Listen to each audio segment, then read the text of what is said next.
మహిళా సంఘం జిల్లా అధ్యక్షురాలు నేను. అయితే ప్రభుత్వాలు ఇల్లు ఎవరికి ఇస్తుంది? స్కీములు అంటే ఇల్లు లేని పేదలకు మాత్రమే ఇల్లు ఇస్తుంది. రెక్కాడితే డొక్కాడని పేదలు మీకు ఇల్లు ఇస్తా, మీరు ఏ రూపాయి కూడా చెల్లించక్కర్లేదని హామీలు ఇచ్చిన ప్రభుత్వాలు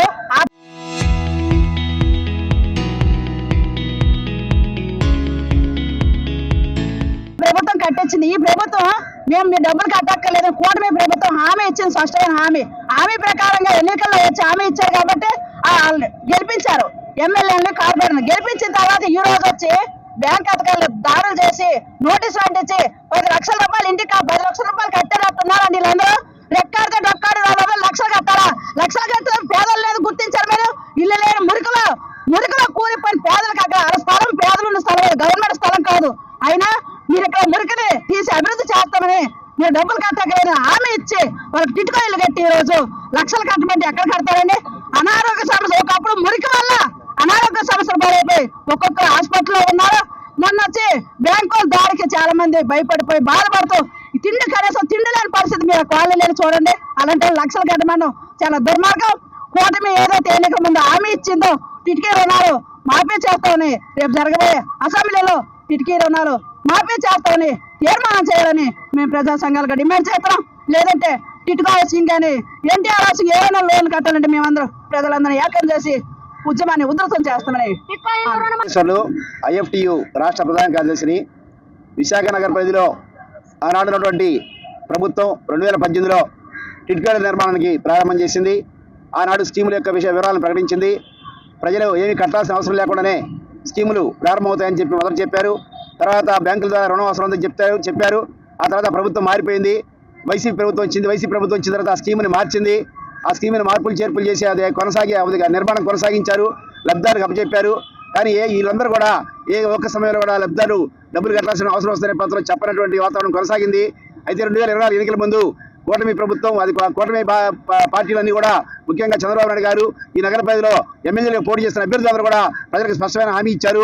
మేము కనుక ఎన్నికలు గెలిస్తే అధికారంలోకి వస్తే మేము ఈ రుణాలు మాఫీ చేస్తామని చెప్పి వాళ్ళు ప్రకటించారు. దానికి అనుగుణంగా ప్రజలు ఓట్లు వేసిన వాళ్ళు గెలిచారు. అధికారంలోకి వచ్చిన తర్వాత కూడా ఎన్నికైన ఎమ్మెల్యేలు అందరూ కూడా మీరు ఈ రుణాలు చెల్లించాల్సిన అవసరం చెప్పేసి ప్రజలకు చెప్పారు. అందుకని చెల్లించలేదు. అయితే ఈనాడు 3 సంవత్సరాల తర్వాత ఇప్పుడు బ్యాంక్ అధికారులు ఈ టిట్కోల దగ్గరకు వచ్చేసి ఆ లబ్ధాలకి నోటీసులు ఇచ్చేసి అంటించేసి మేము స్వాధీనం చేసుకుని చెప్పి ప్రకటిస్తా ఉన్నారు. ఇల్లు స్వాధీనం చేసుకుని ప్రకటిస్తా ఉన్నారు. మీరు కనుక డబ్బులు చెల్లించకపోతే మేము వేలం వేస్తామని చెప్పి ప్రజలను భయభ్రాంతికి గురి చేస్తా ఉన్నారు. కాబట్టి వెంటనే కూటమి ప్రభుత్వం జోక్యం చేసుకొని మరి రేపటి నుంచి జరిగేటువంటి అసెంబ్లీ సమావేశాల్లో అసెంబ్లీలో టిట్కోల యొక్క రుణాల మీద చర్చించి మొత్తం కూడా ఒక్క రూపాయి కూడా లబ్ధాలు చెల్లించాల్సిన అవసరం లేకుండా తాము ఎన్నికల ముందు ఇచ్చిన హామీలకు అనుగుణంగా వాళ్ళు ఈ టిట్కోల రుణాన్ని రద్దు చేయాలని చెప్పేసి మేము ప్రజా సంఘాలు డిమాండ్ చేస్తున్నాం. లేని పక్షంలో దీని మీద పెద్ద ఎత్తున ఆందోళన నిర్వహించాల్సి వస్తే దానికి కూటమి ప్రభుత్వమే బాధ్యత వహించాల్సిందని మేము తెలియజేస్తాం. రాజీ కాలనీ సార్ మాది. మాకు టిక్కో హౌస్ ఇచ్చారు. మాకు అసలు లోన్ కట్టొద్దు అన్నారు. లోన్ కట్టొద్దు అని ఇప్పుడు మాకు మాపు చేసేస్తున్నాను. ఇప్పుడు ఏం చేసి నోటీసులు పెట్టేశారు. నోటీసులు పెట్టేసి 60 రోజుల తర్వాత మీరు ఖాళీ చేసేయాలి, మీకు పోలే బందోబస్తు వస్తుంది, మీరు ఖాళీ చేసేయాలి, ఎంతని మీరు లోపల ఉండొద్దు అని మాకు ప్రకటిస్తున్నారు. మాకు అందులోనే సగం మంది ఆరోగ్యం బాగలేని వాళ్ళు ఉన్నారు. ఆ బాగలేని వాళ్ళు ఏంటి, ఈ నోటీసులు రావడం వల్ల గుండె హార్ట్ అటాక్లు వచ్చేసాయి. చాలా మంది హాస్పిటల్లో ఉన్నారు. ఇప్పుడు సడన్ గా మాకు డబ్బు కట్టమన్నారు. మాకు అయితే డబ్బు రూపాయలు కట్టొద్దు అన్నారు. ఫస్ట్ 1,00,000 రూపాయలు అన్నారు. 1,00,000 రూపాయలు ఎంతో పర్వాలేదు కదా, గవర్నమెంట్ ఏదో ఇస్తుంది అనేసి మేము ఆ 1,00,000 రూపాయలకు ఒప్పుకోనము. ఇప్పుడు అలానే 10 లక్షలు కట్టమంటారు. మేము ఎక్కడో కట్టాలి. మేము అందరం పనులకు వెళ్ళాలి. మేము ఎవరము ఇంటి దగ్గర ఉండలేం కాదు. మాకేమో జాబులు లేవు. మేము అందరం కూల్ చేసుకున్నాం. మేము ఇంటి దగ్గర ఉండలేమే. అలాగే ఇప్పుడు 10 లక్షలు కట్టమే మేము ఎక్కడో తేవాలి. మేము 10 లక్షలు కాదు, మేము రూపాయైనా కట్టలేము. మాకు రుణమాఫీ కావాలి. గణబాబు కూడా వచ్చేయించి మేము గెలిస్తే మాకు రుణమాఫీ చేస్తామని చెప్పారు.